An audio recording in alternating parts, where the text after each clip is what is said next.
Hi மக்களே, இன்னைக்கு பார்த்தீங்கன்னா நம்ம எங்கே வந்திருக்கோன்னா நம்ம விழுப்புரம் பக்கத்தில் இருக்கிற பனமலைப்பேட்டை மலை கோயிலுங்க. இந்த கோவில் அட இந்த கிராமத்தில் இப்படி ஒரு அழகான கோயிலை இப்போ தாங்க பார்க்குறோம். ஃபஸ்ட்டு நாம் இங்கே விழுப்புரத்தில் இருந்துக்கினே பக்கத்தில் இருக்கிற இந்த மலை கோயிலுக்கு வராமல் பார்க்காம தெரியாமல் விட்டுட்டோம் இவ்வளோ நாளாக. இன்றைக்கி தாங்க வந்தோம். ஆனால் என்ன ஒன்றுங்க, இவ்வளோ தூரம் வந்துட்டோம், இந்த மலை மேலே ஏற முடியல. வெயில் செம காட்டுது, மணி 1:30ங்க.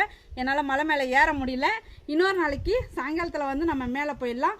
அப்புறம் பக்கத்தில் இருக்கிற எல்லாரும் மதிய நேரத்தில் வந்தீங்கன்னாக்கா ஞாயிற்றுக்கிழமை அன்னைக்கு 4:30 ராவு காலத்தில் விளக்கு போட்டால் சிறப்பம்சங்கள் நடக்கும், நம்ம நினைக்கிறதெல்லாம் நடக்கும்னு சொல்லி இந்த கோயிலுடைய அம்சங்க. கண்டிப்பாக பக்கத்தில் இருக்கிற எல்லாருமே பனமலைப்பேட்டை மலை கோயிலுக்கு வாங்க. ஞாயிற்றுக்கிழமையில் 4:30 ராவு காலத்தில் வந்து விளக்கு போடுங்க. மறக்காமல் நம்ம சேனலை சப்ஸ்கிரைப் பண்ணிடுங்க.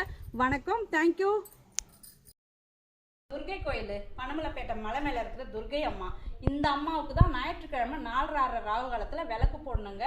கண்டிப்பாக மறக்காமல் கல்யாணம் ஆகாத பொண்ணுங்க, கல்யாணம் ஆகாத பசங்க இருந்தீங்கன்னாக்கா ஞாயிற்றுக்கிழமை ராவு காலத்தில் இங்கே வந்து விளக்கு போடணும். 9 வாரம் தொடர்ந்து போட்டிங்கனாக்கா சீக்கிரமே உங்களுக்கு கல்யாணம் ஆகிடும். கல்யாணத்துக்கு அப்புறம் உங்கள் பொண்டாட்டியோ இல்லை உங்கள் புருஷனையோ அப்புறம் நீங்கள் உங்கள் துணையோட அன்மண்டியா போட்டுட்டு வேண்டின்னு போகலாம். நீங்கள் நினச்சது நிறைவேறிச்சுனாக்கா கண்டிப்பாக மறக்காமல் வந்து விளக்கு போட்டுருங்க. மறக்காமல் நம்ம சேனலை சப்ஸ்கிரைப் பண்ணிவிடுங்க.